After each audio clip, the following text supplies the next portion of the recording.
The incompetence and ignorance of the Victorian government continues on display. We're told that a longer lockdown is becoming increasingly likely, notwithstanding world authorities like the Professor of Theoretical Epidemiology at Oxford University, Professor Sunetra Gupta, who has urged Australia, quote, to abandon its selfish and self-congratulatory lockdown tactics. Not an expert, eh? Michael Levitt, is he an expert? The Nobel Prize-winning professor at Stanford University, in relation to lockdowns, said the level of stupidity going on here is amazing and that lockdowns are, quote, a huge mistake. Well, he's only a Nobel Prize winner.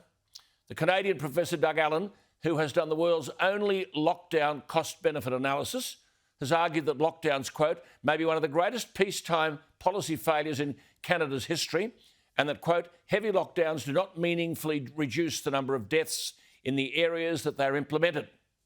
So what the hell are we doing? Well, I'll tell you what we're doing. We're breathlessly counting cases without ever once telling us how many are serious and how many are mild because it doesn't suit their alarmism. All we can get is the meaningless jargon that the latest outbreak may get worse before it gets better. Why? How many have died? Scott Morrison's got to be careful here. This latest breakout is a failure in quarantine, and the Commonwealth is responsible for quarantine.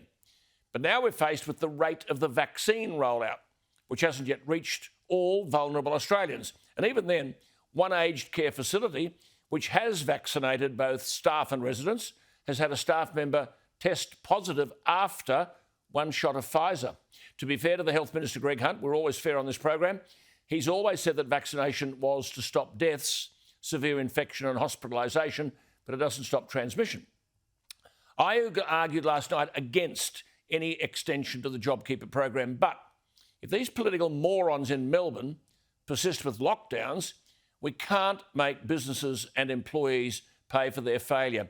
The unemployment benefit job seeker is $620 a fortnight for a single person. The full-time rate for JobKeeper was $1,000.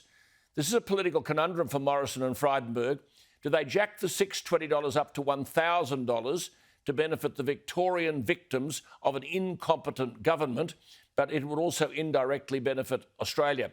Look, I can't find words adequate enough to describe the incompetence of these Victorian health vandals, but the Federal Health Minister, Greg Hunt, admitted yesterday, now listen to this, out of 599 residential aged care facilities in Victoria, only 361 were considered fully vaccinated and 29 facilities hadn't received a single dose.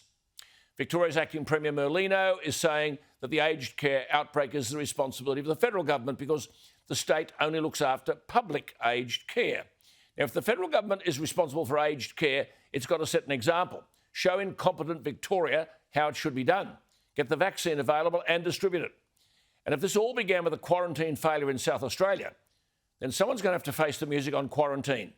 The nation is fed up, as I said last week, with the failure to tell us the truth about who is sick and who's not sick. Forget about cases. Why are our vaccination rates so low? And why, after more than 15 months, can't we get a quarantine system right? I think it's time politicians and public servants earned their keep. What do you think? Email me, alan@skynews.com.au, or the text line 0414 000 848.